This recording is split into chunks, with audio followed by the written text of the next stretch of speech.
लेखक और कवि श्री राजेंद्र बहादुर सिंह जी ने गीता के 83 प्रश्नों के उत्तर दिए हैं, जिसका शीर्षक उन्होंने श्रीमद् भागवत गीता का संदेश उत्तर प्राय एक प्रश्न अनेक के नाम से संबोधन किया है, जिसको आपके मनन में और चिंतन के लिए प्रस्तुत कर रहे हैं। प्रश्न 1। श्रीमद् भगवद गीता के प्रथम श्लोक के धर्मक्षेत्र कुरुक्षेत्र को गीता के कुछ भाष्यकार भूमि का युद्धास्थल, भूखंड न मानकर आध्यात्मिक साधक का शरीर मानते हैं। सच्चाई क्या है? उत्तर 1। गीता के प्रथम श्लोक के प्रथम शब्द धर्म क्षेत्र का अर्थ है धार्मिक क्षेत्र। वह भूभाग जो उसे समय धार्मिक स्थल के रूप में प्रसिद्ध था। दूसरा शब्द कुरुक्षेत्र है।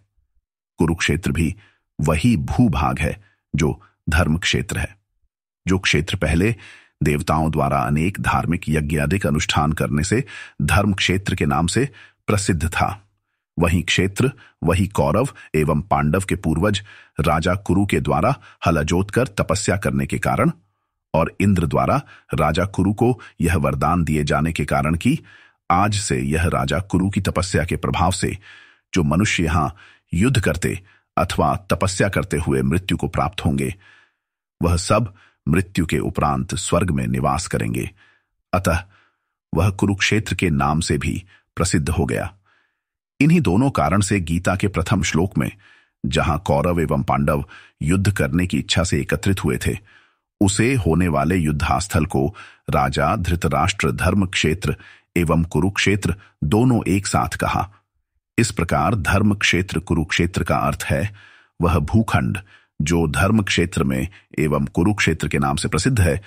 यह भी कि धर्म क्षेत्र कुरुक्षेत्र के नाम से जाने वाले भूखंड को, युद्धास्थल को आध्यात्मिक साधक का शरीर कहा जाना न ही युक्ति संगत है और न ही व्यवहारिक है। साधक का शरीर होने के पक्ष में अध्याय 13:1 का श्लोक युद्धास्थल के प्रसंग का साथ नहीं दे रहा है।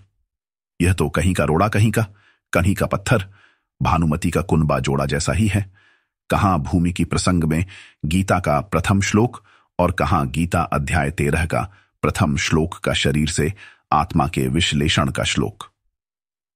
अध्याय 13 का प्रथम श्लोक शरीर एवं आत्मा को परिभाषित करता है, न कि समर भूमि को, धर्म क्षेत्र कुरुक्षेत्र को।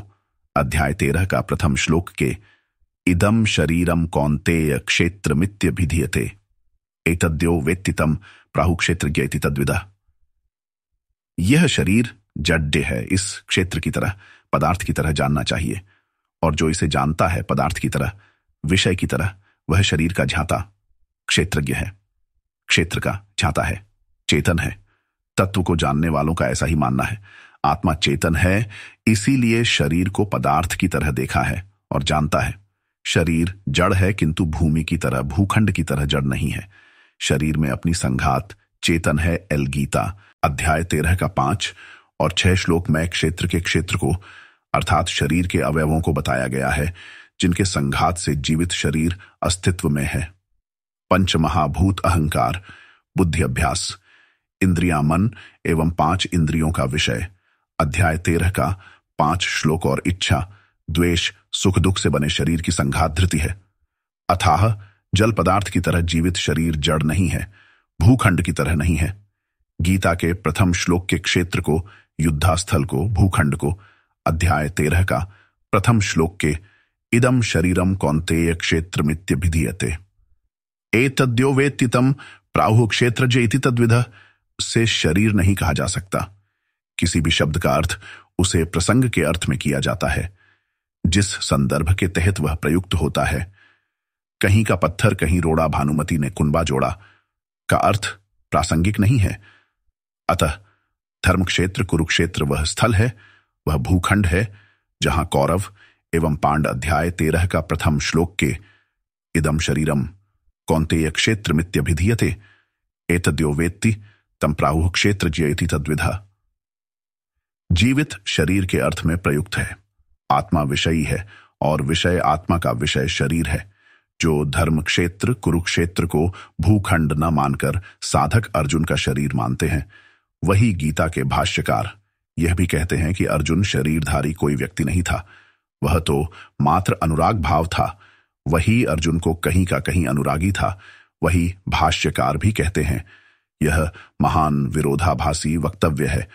कुरुक्षेत्र का भूखंड होने का प्रबल प्रत्यक्ष प्रमाण भूखंड के रूप में, युद्ध स्थल से के रूप में आज भी वर्तमान है। किसी तत्व के दो प्रमाण होते हैं, प्रथम प्रत्यक्ष प्रमाण, दूसरा शास्त्रीय प्रमाण। धर्म क्षेत्र कुरुक्षेत्र के भूखंड के दो प्रमाण हैं।